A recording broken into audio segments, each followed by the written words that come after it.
And welcome to a very special edition of Live from the Table, the official podcast for the Comedy Cellar. And we have a very special guest today, Mr. Ami Ayalon, who was previously the head of Shin Bet, which is the director. It's the previously the director of the Shin Bet and commander-in-chief of the Israeli Navy. And he is the author of Friendly Fire, How Israel Became Its Own Worst Enemy and the Hope for Its Future. Welcome to the show, sir. Thank you very much. I'm very, very pleased to meet you, Mr. Ayalon. So before we get into the current stuff, I have a friend on Twitter. He's a strong critic of Israel. He's very knowledgeable, very smart. And I told him I was having you on. I said, what should I ask Ami Ayalon? And his answer, it turns out he's like a fanboy of yours. He's a huge admirer of yours. I'm going to read you what he wrote me. I think it's interesting. I was expecting something very critical about, prisons or something. He says, definitely, his time as commander of Shayelet 13, Flotilla 13. They're Israel's maritime commanders, basically SEALs, and they're bad fucking ass. He took over as commander in 78 or 79, if I remember right. So those were crazy years. The Coastal Road Massacre in 78, the Nahariya attack in 79. Those were the years when the PLO stepped up the level of brutality to levels previously unheard of. When it went from terrorist acts to the sick Michael Myers serial killer shit we're used to seeing now. I'd be interested in hearing him talk about those times, especially how it affected Israeli military culture and the culture in general.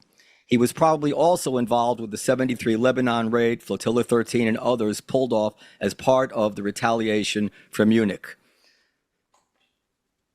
Yeah, okay. First of all, I can speak about it for, 5 hours. I'm not sure how much time do we have. I want to be very honest with you. Every time when I start to speak about it, I have 3 sons, 3 daughters-in-law, and 9 grandchildren, and they are fed up. They said, okay, Pa or Grandpa, we had enough. So I'm not sure that we should spend our time, but in a nutshell, I'm not going to speak about myself, but since the question was, the changes, the culture during that time, I think that what I learned as a commander of the Naval Commando at that time is that in retrospect, the war is changing. Clausewitz said it almost more than 200 years ago.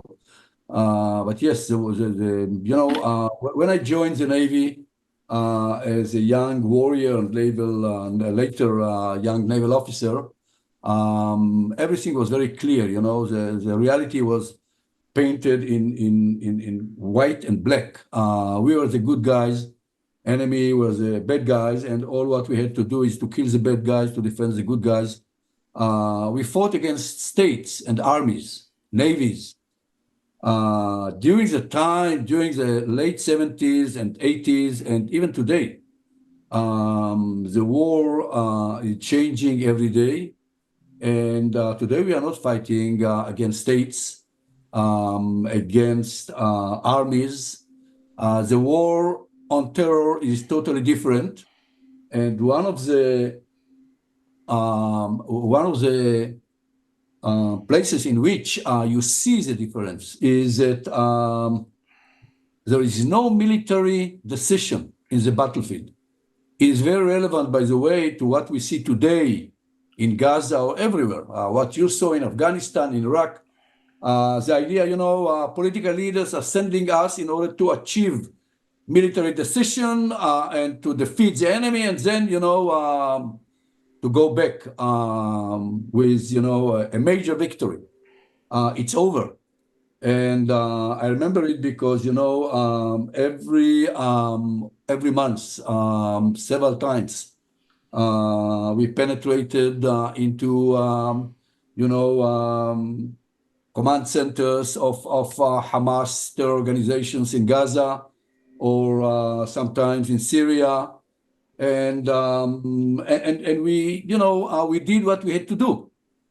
We fulfilled our missions, but it was clear that no matter how many terror activists we shall kill, they will not surrender. There is no military decision. Terror organization do not surrender. We saw it with Al-Qaeda and with Daesh, or you call it ISIS. And in a way, this is what I learned at that time, and I'm saying it because I think that it is very relevant to the way we understand the reality and the way we understand the war that we are fighting, in a way, during the last 20, 30 years. All right, by the way, his name is Daryl Cooper. He goes by the name of Martyrmade on Twitter. I don't know if you're on Twitter. People believe the most horrible things about Israel. There's even now the accusation of genocide. Tens of thousands are dying. We've read the silenced testimonies of former Israeli soldiers. How sincerely and deeply are moral considerations taken as Israel fights a war? Well, the tension between moral considerations and killing people in the battlefield is very complicated issue. Philosophers are dealing with it, and it is relevant to everyone. We saw it in Afghanistan, we saw it in Iraq, we saw it everywhere, and we see it. Yes, we see it today in Gaza, and I cannot justify all what we do in Gaza. But on the other hand, I find it very, very difficult to blame every soldier or every commander who is crossing every line of what is allowed and what is not. And again, I repeat myself, the enemy of today is not the enemy of yesterday. They are not wearing uniform. You cannot identify them. So who is the enemy? Who is the enemy that we have to kill in order to defend ourselves and to defend our people? And who is a civilian who we shouldn't kill and we are not allowed to kill because he is innocent? When you fight terror, it's almost impossible. Now, I want to say something. I think that it is not said enough, and people, who see us from a different planet, from America, Europe, or any other place, do not understand it. It's the war that we are fighting today is, in many, many aspects, is the most complicated battlefield ever fought in human history. It is densely populated more than any other battlefield. And second, we are fighting against an enemy that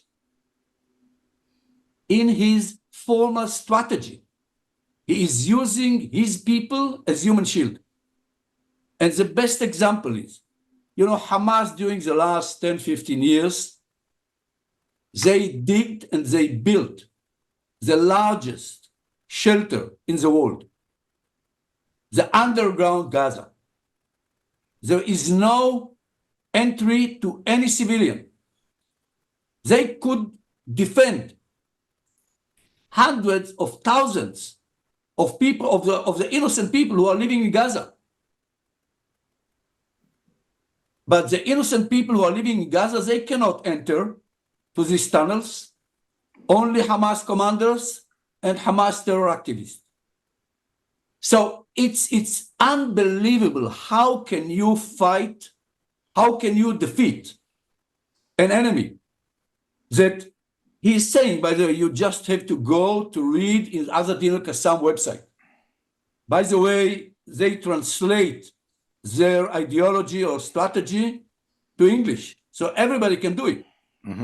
And they say the whole idea is to bring the IDF, Israeli soldiers, into the centers of the cities, and then we, Israelis, we shall kill as many civilians as possible, and then the world, the Islam, and the Palestinians will understand that we are on the right side, we Hamas.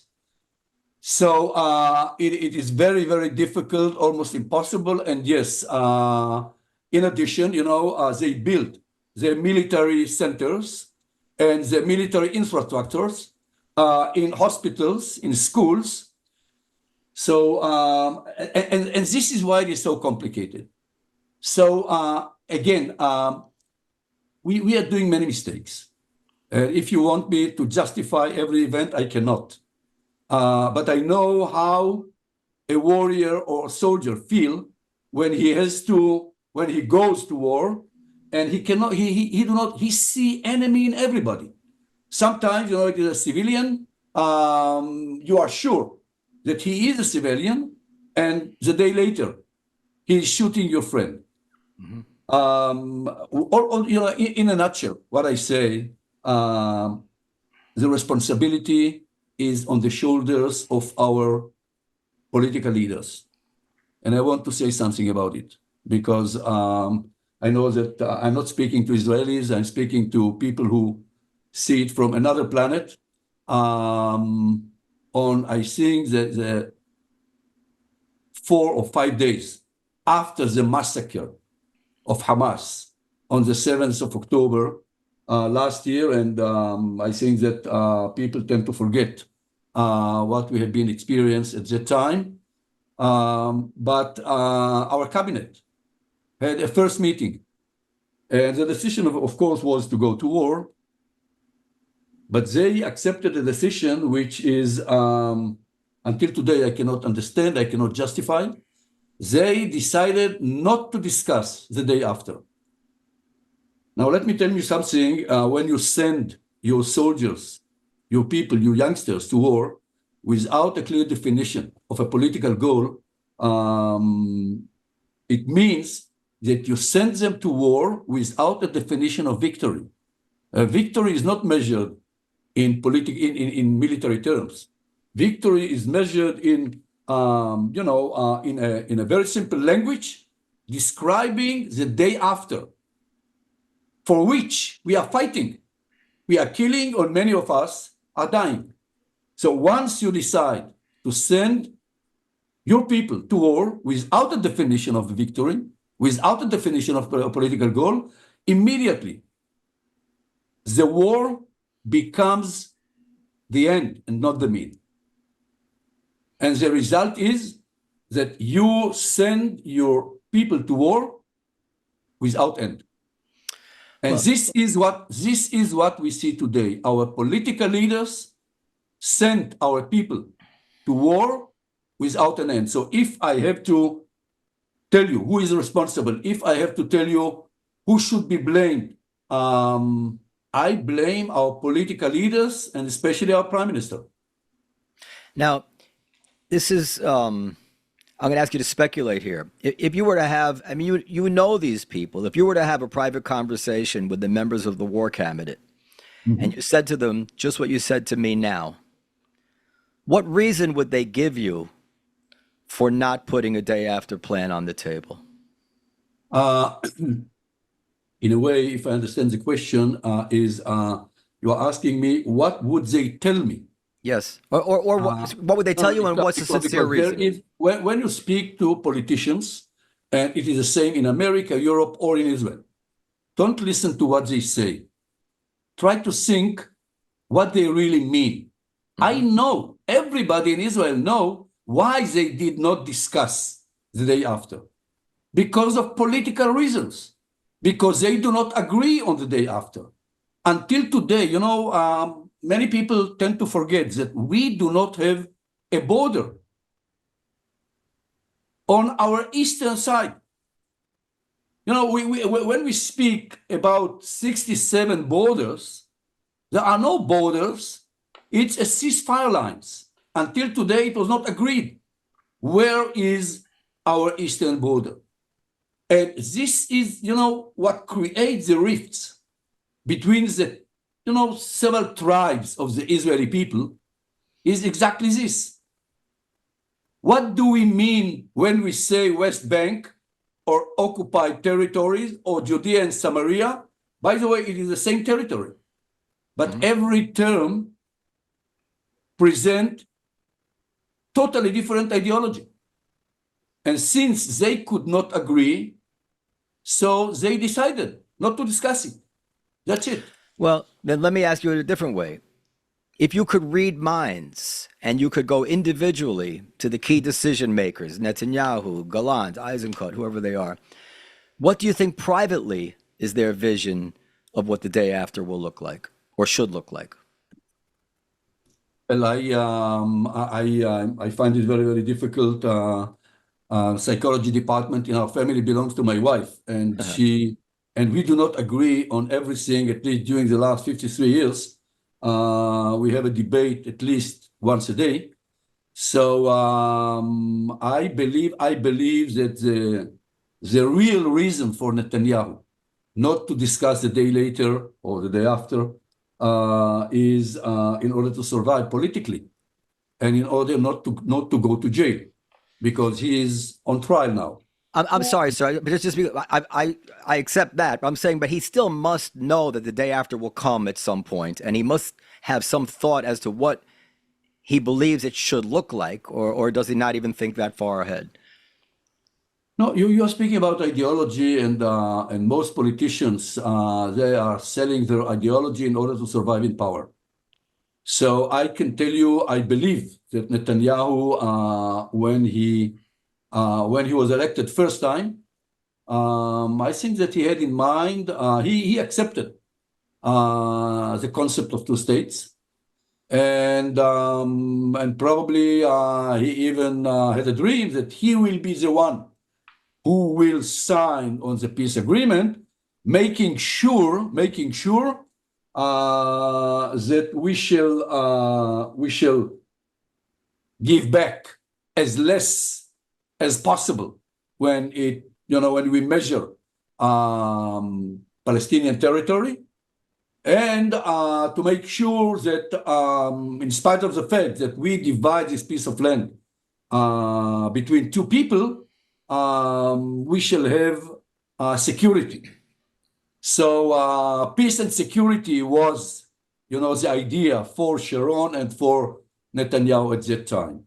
I think that today he came to believe that if he will do it, he will not be elected, and he's doing everything in order to be elected. So he couldn't care less about the future of Israel.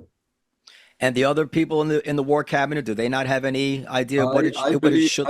No. The war cabinet is not. The war cabinet is.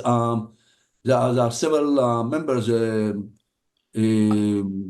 were not part of the war cabinet, but you have to understand that within the political system in Israel, the people who really influence, by the way, they are not sitting in the war cabinet, but they decide whether the coalition will come to an end or not.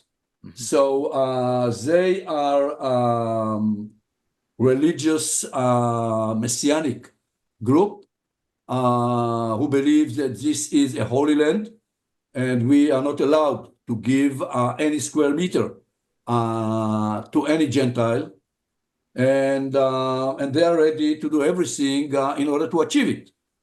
And I don't want to use their language, because audience might think that most Israelis believe in it, although there are a small minority that are using our political system in order to lead us to the wrong direction. I believe that the people who sat in this cabinet, that they decided the decision not to discuss it, Benny Gantz and Gadi Eisenkot, that they believe in the reality of two states, but they don't have the political power. And in order to save Israel, because you have to understand, I know them well, and I really believe that they, at that time, believed that they are, doing everything because it was clear that it will be a very, very tough war. So they did it in order to defend the Israeli people, the Israeli society. Took them, I don't know, too long to understand that they entered to a trap, and they left it. They left the cabinet. All right, let's talk about two states. I support two states, just so you know where I'm coming from as an American. I saw one of your interviews where you said that Israelis wanted security and what they got was terror. The Palestinians wanted the end of the occupation and got more settlements and more IDF. And we know about the failure of the Barak Arafat talks, the Olmert Abbas talks. I more recently learned about a 2014 episode where Abbas refused to respond to Obama's proposal. Why have all these attempts to make peace ended without so much as a concrete counter proposal from the Palestinians? Or is that just Israeli and American propaganda that there hasn't been any counter proposal? But why have the peace talks failed so badly? First of all, you mentioned my book, and in my book, I'm trying to give all the answers. Again, the way I saw it, I believe that many people will present a different aspect of the past. My advantage is that at least today I have no political aspirations, and second, that I saw it in a way better than any other Israeli for the at least 4.5 years that I was the director of the Israeli Shin Bet, and later when I was a minister, or even when I was a member of our Knesset, which is our parliament. And the answer is very simple. The answer is exactly what you quoted from my book. There are two conflicting narratives. And finally, when you are in a political position and you have to take a decision, each of us, by the way, we decide, our decision is a result of the way we understand the reality, the way we understand, us, ourselves, and the way we understand the enemy. So if I tell you that we Israelis, all what we wanted was security. By the way, we learned it only after the first Intifada. Until the first Intifada, and I include myself when I say Israelis, I was sure that we are liberators. We liberated these places because these places were given to us, and you cannot reach any other idea because when you are a child, you learn the stories of the Bible, and you understand this is ours. Took me 20 years since the Six-Day War until the first Intifada, which was December 87. I understood it in 88 because we faced a wave of civil violence, and we saw the eyes and the faces of youngsters. And I can tell you, I saw the eyes of a youngster who tried to kill me with stones. He didn't have any Kalashnikov or whatever. And I understood that, yes, I'm a liberator, but he does not see me as a liberator. He sees me as a cruel occupier. And he will do everything in order to explain it to me. And only then, it took me several years to understand that, yes, this land is ours, but it is not only ours. So after the first Intifada, all what we were looking for was security. We went to Madrid in order to achieve it, and then to Oslo. And all what we got, we were ready to give back some of the land that many Israelis think that we do not have the right. Our prime minister was assassinated because he took this approach. And if you ask Israelis, we shall tell you, we wanted was security, and then we got terror and Intifada. This is the Israeli narrative. But on the other hand, yes, you quoted the Palestinian narrative. The Palestinian narrative is totally different. They will tell you all what we wanted was to have a state alongside Israel. We gave up on the great Palestinian dream. We gave up on the idea of greater Palestine from the river to the sea. All what we wanted was 27% of our land, a state alongside Israel. We are a people, and we have the right of self-determination. And all what we got, we expected to see less and less settlers, less and less military units, and instead, what we saw was more and more settlements, more and more settlers, more and more military units, etc., etc. A person from the outside should not tell you what the American political leaders are telling you or what, the Arab political leaders are telling you. They should tell you that what they saw from a different planet was two minorities, less than 15%, Hamas terrorists on the Palestinian side, and our radical messianic people on the Israeli side, who led the Middle East during the last 30 years. Okay, but listen, I'm an American Jew. I don't want to assume by an accident of birth that my side is correct. There's a narrative out there. It's not just from Israelis, from Bill Clinton, from Dennis Ross.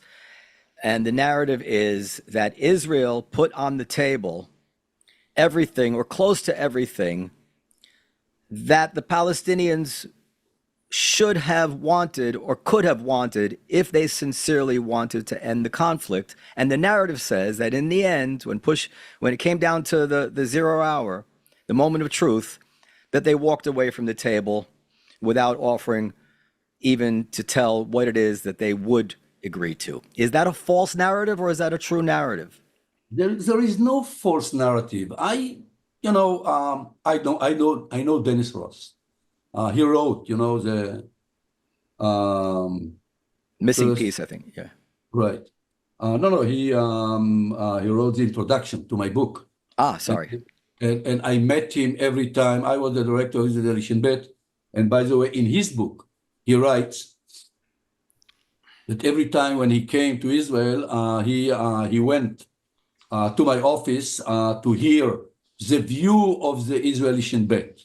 And we, not me, we presented our views. And he came, in a way, with the notion that we are coming closer. And soon we shall sign a peace agreement. And he came to us during 12 months. And we told him, forget about it. No one will sign any peace agreement. And he said, why? I met Arafat, I met Ehud Barak. And we said, Arafat do not represent the Palestinians anymore. Ehud Barak do not represent the Israelis anymore. By the way, I'm sure that you remember when Ehud Barak came to Camp David, you know that he was a prime minister and he was minister of 7 offices because all his ministers left his coalition. He did not represent the Israeli people who lost confidence in all the process because of the terror. We faced, we lost confidence because our people were dying in the streets. And Arafat did not represent Palestinians because his people were dying in the streets. So all what they discussed in Camp David is irrelevant. Okay. And yes, I do believe that, they were very honest. They thought, look, to ask Arafat to discuss the holy places in Jerusalem, you have to, to be disconnected from the reality. You don't understand the Palestinian narrative. You don't understand Islam. You don't understand that he do not have the right to discuss the holy places in Jerusalem. Only the king of Saudi Arabia, the king of Morocco, and the king of Jordan are responsible to discuss it. So to ask him to sign on this paper, he said, look, who am I? I cannot do it. So I really believe that they had a very good will. But let me tell you, I don't think that they understand the Middle East. I don't think that they understand the narratives, the conflicting narratives And frankly speaking, there were no Muslim in the room, only Jews and some Christians. Do you understand the importance? Everybody who comes to the Middle East, he has to understand we are not living in America.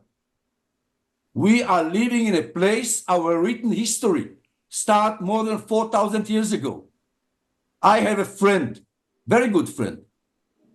He's a Palestinian Muslim, Professor Saino Seiba. He was the president of Al-Quds University. He finished his PhD in Harvard University.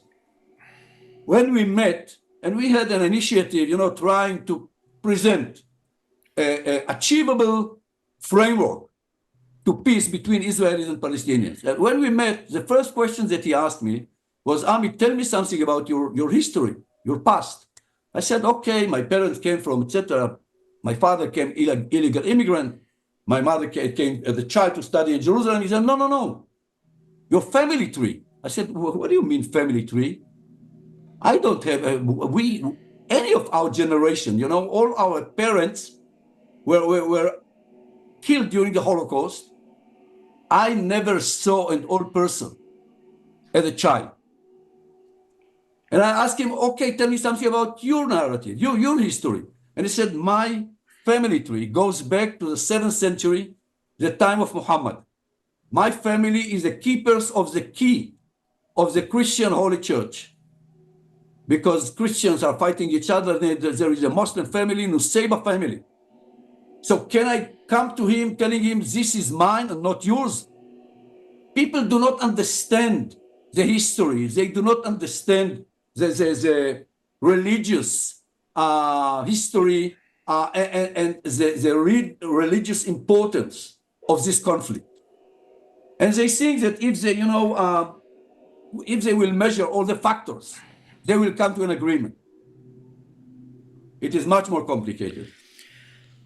I'm only going to ask a little bit more because I find myself with this opportunity to speak to a man of history here. I read Olmert's. I'm a man of future. I read Olmert's memoir, and he discussed presenting Abbas with the map, and he talked about the day that he was ready to negotiate sovereignty for certain sites in Jerusalem as the hardest day in his life.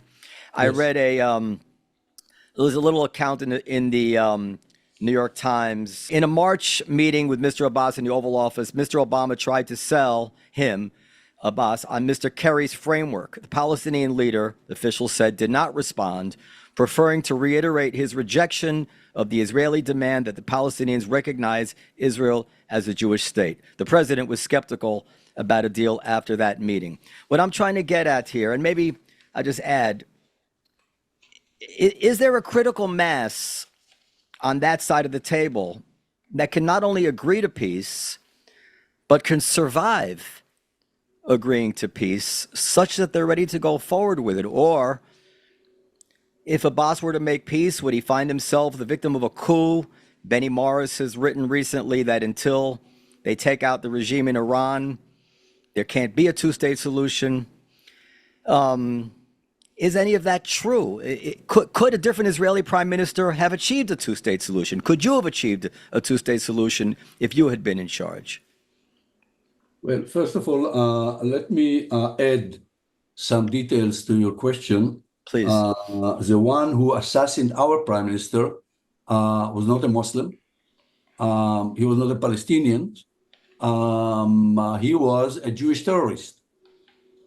And just to remind ourselves, I'm not sure about a potential terrorist who might kill Arafat or Abu Mazen. There are violent branches and terrorists on both sides. We have to choose the right way. What is the right way? This is a question. We do not ask ourselves, what is the alternative? The alternative, if we try to understand the reality today. If we shall not choose a road that will bring us probably in 10, 20, or 30 years, but it should be very, very clear that this road brings us to a reality of two states. We shall face a regional war. The peace with Egypt will not survive. The peace with Jordan will not survive. We shall not have normalization with Saudi Arabia. Iran will increase its influence, and we shall have to go to war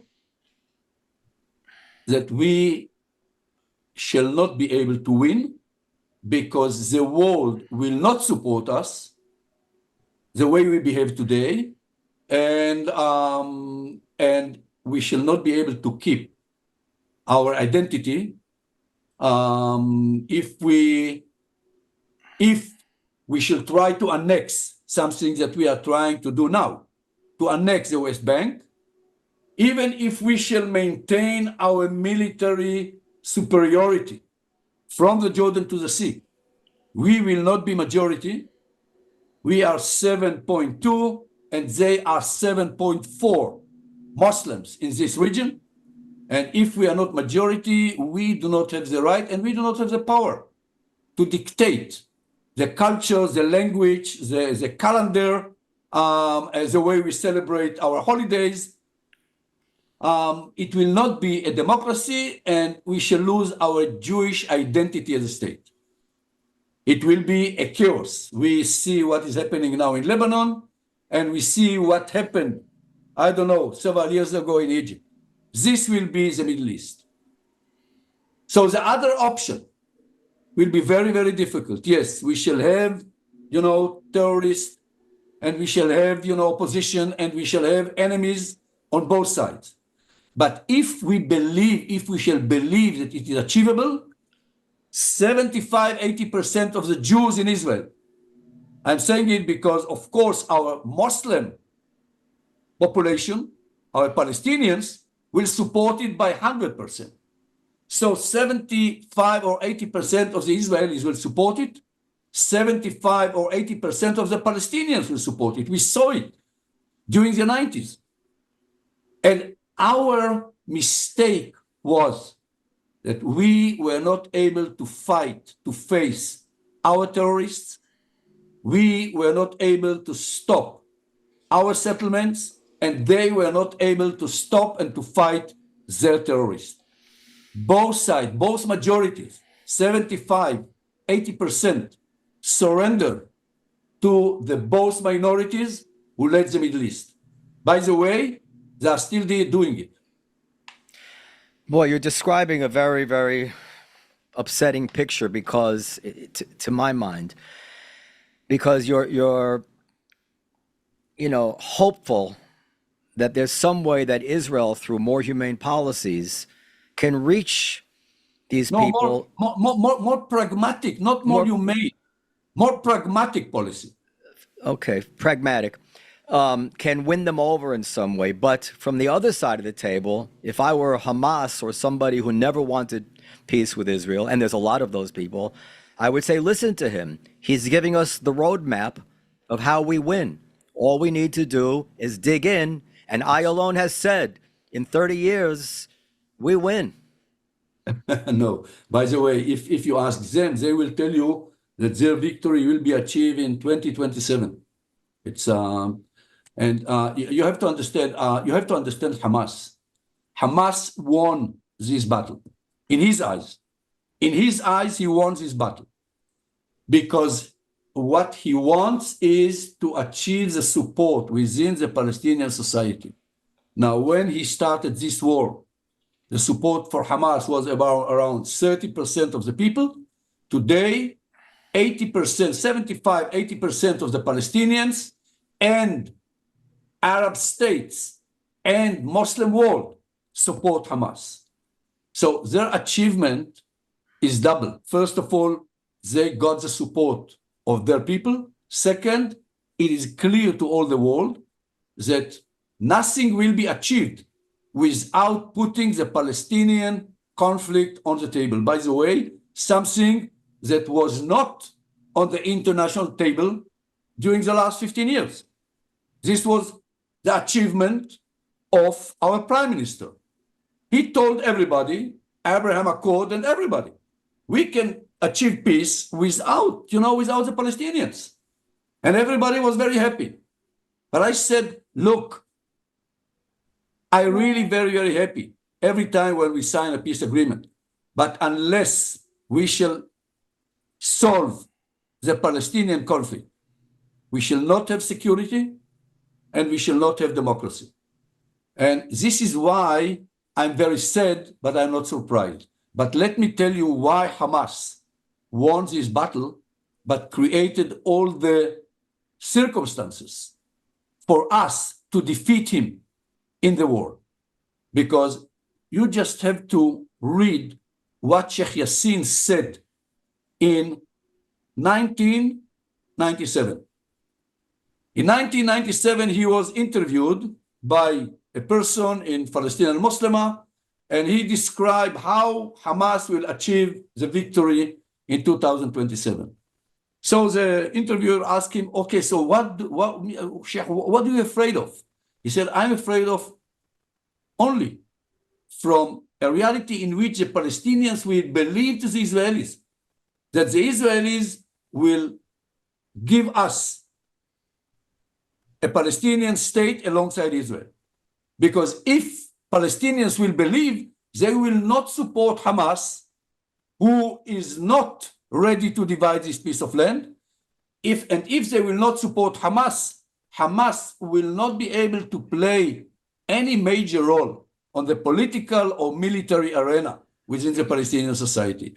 So Hamas created the reality for them, for us to defeat him. Because to defeat Hamas, we just have to create the political horizon, the roadmap that will bring us, all of us, because then 80% of the Palestinians will not support Hamas, and 80% of the Israelis will not support radicalism and messianic movements that are not ready to divide this piece of land. So this is exactly the only, by the way, is the only way, and why I say I believe, and I know that. Look, you are using the term peace. In Israel, we do not use this term because we never had it. Mm-hmm. We do not know exactly what is peace all about. But yes, we shall have more security. You know why? Because we shall face, even if they will decide that we are enemies, they will know that they have nothing to lose. That they have something to lose. They have a state. But they have economy. And today, the worst enemy is an enemy that he feels that he has nothing to lose. This is exactly what we face today. But I want to ask you, this is the thing that pops into my head as I hear you speaking, that there's two chapters I'm aware of came at a time when Israel was openly communicating exactly what it is that you're saying. One was the Second Intifada at a time when the Israeli leadership was preaching peace. And one was the embrace of Hamas in Gaza, democratically for the most part, at the time that Olmert was openly talking about pulling out of the West Bank. Well, why did they react that way at those times? Who, Hamas or us? The Palestinians. Why did the Palestinians, the most violence and the embrace of Hamas come at the time when Israel was preaching precisely, it seems to me, what it is that you're saying they should be preaching? No, again, you tend to forget or you don't know. I probably don't know. Okay. What happened during, they had elections during this time. And what happened as a result of the failure of diplomacy and the political process, Hamas won the elections because they came to believe that diplomacy does not work. And then Ehud Olmert sent to jail all Hamas elected leaders. All Hamas elected parliament leaders were sent to our jail. So this was a time in which Palestinian people came to understand that Abu Mazen, the way they see him, he's an Israeli collaborator. Because, by the way, it was not, presidential elections, but, okay, he was the president.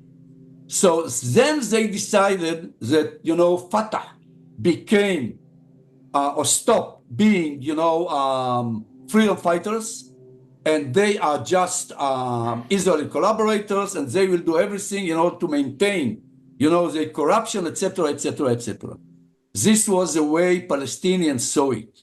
So yes, Ehud Olmert, I was a minister in his parliament, in his government. I told him, by the way, that it was a huge mistake because we always see the reality the way we understand, but we do not understand the way they saw the reality.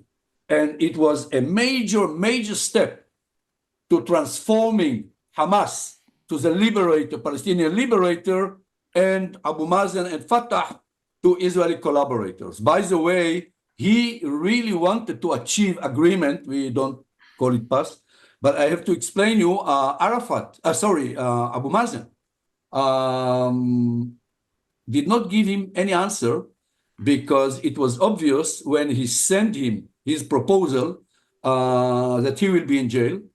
It was his last weeks as a prime minister. I was sitting in his cabinet, I know it, and Tzipi Livni told her negotiator, Abu Ala, that Abu Mazen should not sign on anything because she will replace Ehud Olmert and she will not agree to any of his promises and they will have to negotiate again. So Abu Mazen took the only possible decision, saying, okay, I will wait for the next, government. Tzipi Livni, she got the majority, but Netanyahu formed the coalition. So this was the end of the whole process. But wouldn't it put pressure on Israel to publicly say that he's interested in what Abbas offered him? Wouldn't that swing the Israeli elections in the direction that would be better for him rather than look like a rejectionist? I'm not sure I understand the question. You say that Abbas didn't respond because he knew that Olmert's days were few. But how wouldn't the response have been helpful to him nevertheless in terms of communicating to the Israeli public? Both, by the way, the Israeli public knew nothing about it at the time. And I'm not sure what would be the response because you have to understand that Ehud Olmert has a very, very tough coalition, even with his in government. We don't know exactly whether Tzipi Livni would do it. His jail has nothing to do with it. He was sure that he will have to negotiate later.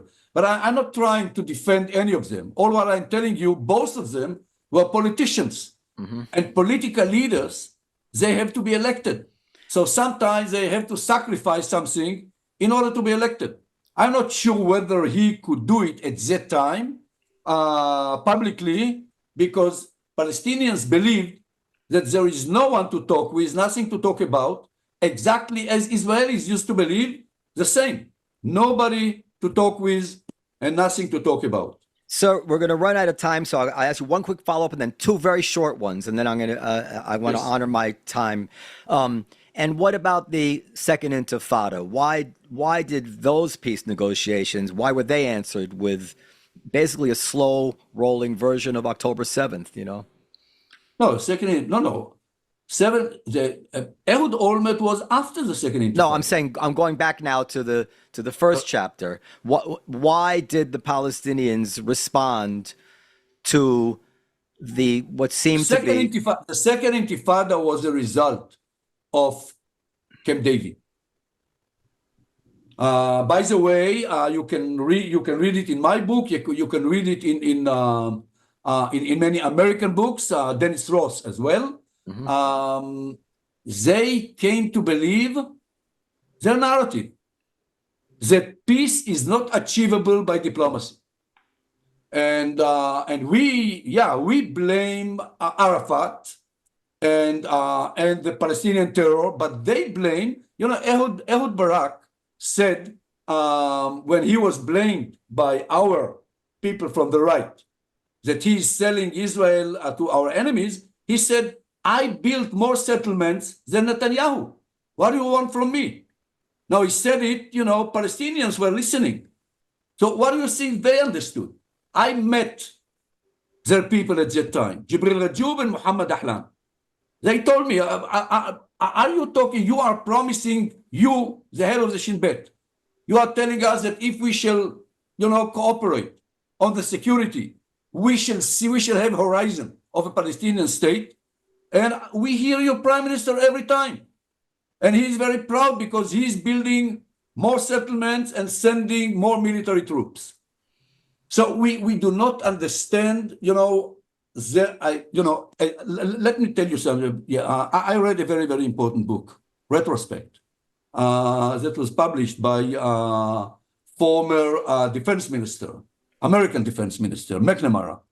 And he's explaining to the American people the lessons that he learned after the war of Vietnam. You know what is the first lesson out of 11?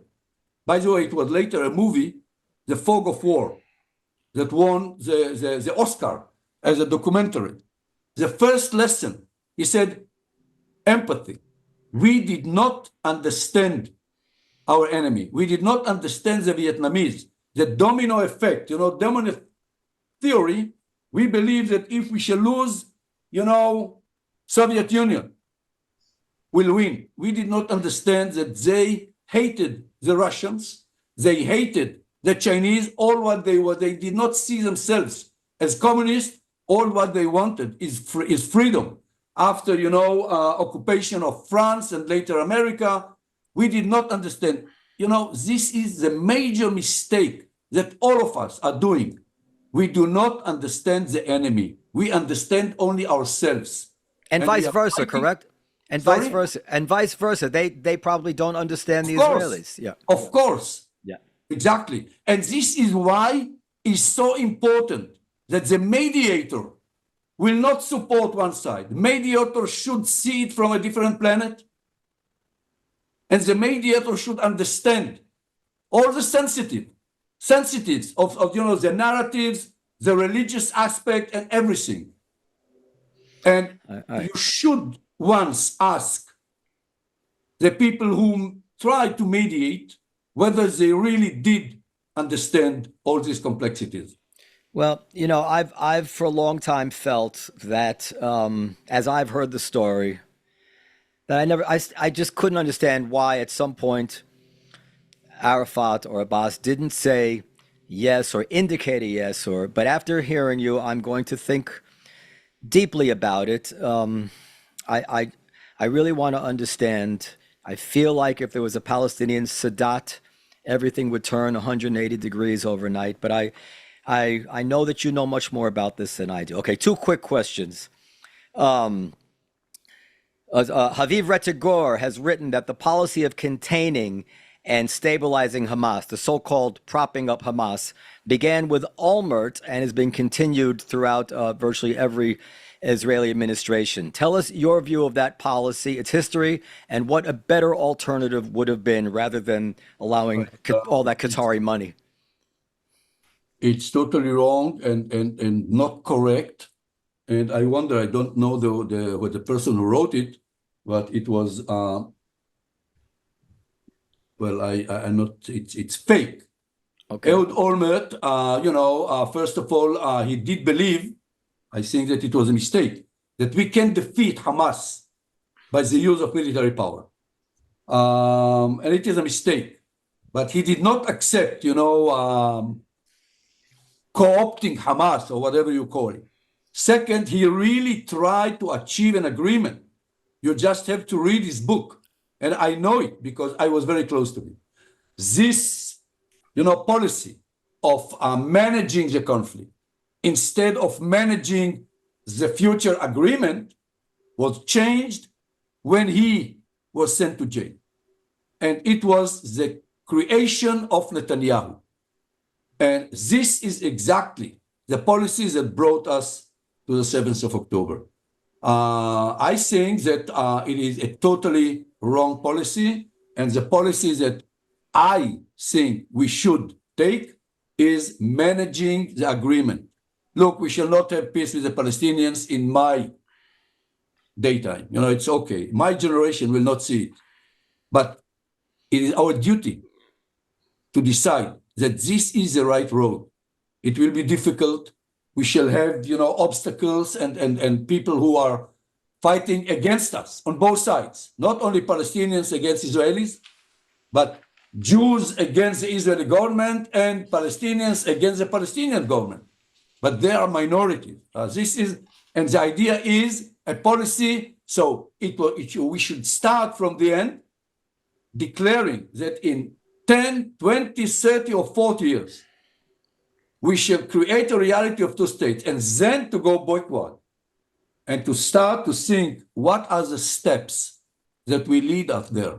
As sailors, we used to say a captain who doesn't know where he wants to sail, there is no wind on earth that will bring him there. But a captain who does know, he can use every changing wind in order to reach. Sometimes he has to change the direction, but he knows where he's sailing. All right, final question.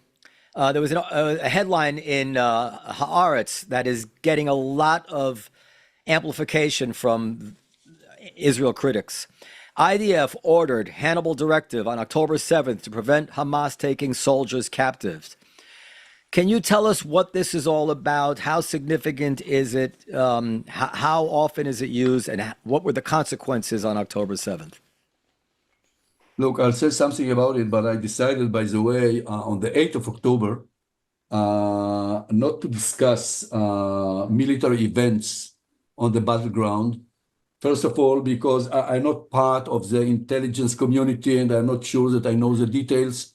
Mm-hmm. Second, I left the Navy and the military 30 years ago, and I left the Shin Bet 25 years ago. So I'm not going to discuss, daily events. The Hannibal, policy or doctrine is very, very sensitive and problematic.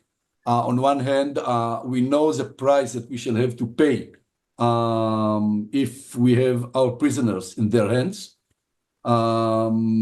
And yes, there are people, unfortunately, I do not support them, that in a case when you see an Israeli soldier, in captivity, you should kill all the terrorists, knowing that that he will die. I think that it is totally wrong policy. I'm totally against it. I'm saying it again and again, although there are many Israelis who said that if we do not have the ability to do it, we shall lose the war against Hamas. And I tell everybody that finally I believe that in every war, we have to start and we have to end. And we have to think what are the moral limits of our actions. And if we come to believe that we are killing our people intentionally in order to win the war, so it's totally wrong, and we shall not win any war. And even if we shall win in the battlefield, we shall lose our identity as a Jewish democracy. I think that I cannot tell you what is Judaism all about, but I can tell you that the idea that, we share responsibility, the people of Israel are responsible for each other, there is nothing more contradictory to this Jewish concept than the Hannibal concept. Does that apply? Does the directive apply to civilians as well, or only to soldiers? Well, it was never discussed against civilians, but I think that against civilians, it is, I don't know, it's, I cannot think about it. Okay. It was never discussed when it came to civilians, because we did not see the scenario that we saw on the 7th of October. I see. All right, so... I can tell you, yes, there were cases in which, military commander shot and killed Hamas terrorists, knowing that there are Israeli civilians among them.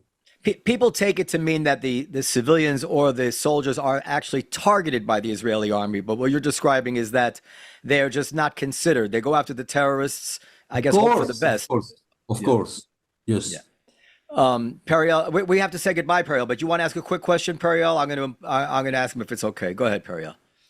I was wondering if you could speak a little bit about the hostages and the idea that from the Hostage Family Forum, they have taken like a very clear stance that this should not be used as a political negotiating chip.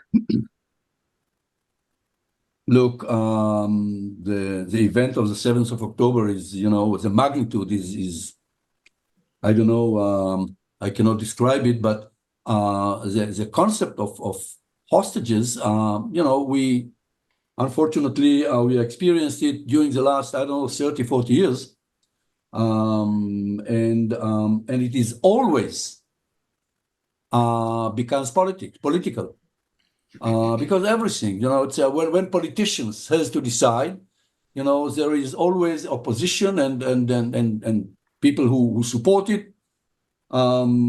They asked my view. Some families immediately after because as a director of the Shin Bet, in a way you are responsible from many aspects on to get information, etc., etc. And I told them, don't give up and don't listen to any government and don't listen to any prime minister and don't listen to every minister.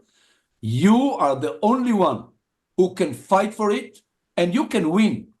And it is a perfect example to show the vibrant civil society in Israel. Because, during the first week, when the prime minister asked about it, okay, so you said the military goals when we fight Hamas is to dismantle its military power and to kill its leaders and to occupy, to conquer Gaza. He did not mention the people who are kidnapped, so hostages. And Tzachi Hanegbi, who is the closest person, he's a national security advisor. When he was asked about it, he said, "We cannot negotiate with an enemy that we declared that we are going to kill him." So it was obvious that the government didn't care about the hostages. And if you see now, 73% of the Israelis are ready to stop the war just in order to get back the hostages and then, yes, to be a part of or member in this regional coalition, even if the price is to ignite a process of bringing negotiations to between Palestinians and Israelis. I'm saying it because this is a victory of the civil society, and this is a victory of the families. They were fighting for it for the first day, and if you will see, the weekends in Israel, this is a major issue. Israelis are taking to the streets just in order to make sure that this government will understand that our victory in this battle, not in the war. In the war, yes, to create a different reality. But in this battle, the essence of victory is to see all of them back home. All right, Ami Ayalon, I want to thank you very much. I first saw you, just so you know, in the documentary The Gatekeepers, which I recommend everyone should watch. And your memory was seared into my brain because you discuss there basically the dark things and the morally difficult and murky decisions that you had to make as the head of the Shin Bet. And rather than justifying everything you did and rationalizing everything you did, what I came away with was seeing a man who was asking himself, I did all these things, we did all these things, and what do I have to show for it? What do we have to show for it? Was it worth it? Has it helped or has it hurt? Very difficult questions that I can't even imagine what it means to ask those questions in matters of life and death. Every human at some point ask themselves questions like that. But when I saw that, I was just so impressed with you, and I've been wanting to meet you ever since. I think you're a great man, and I really appreciate you taking the time to speak with us. Thank you, Thank you sir. very much. All right. Thank you. Thank Bye-bye. you very much.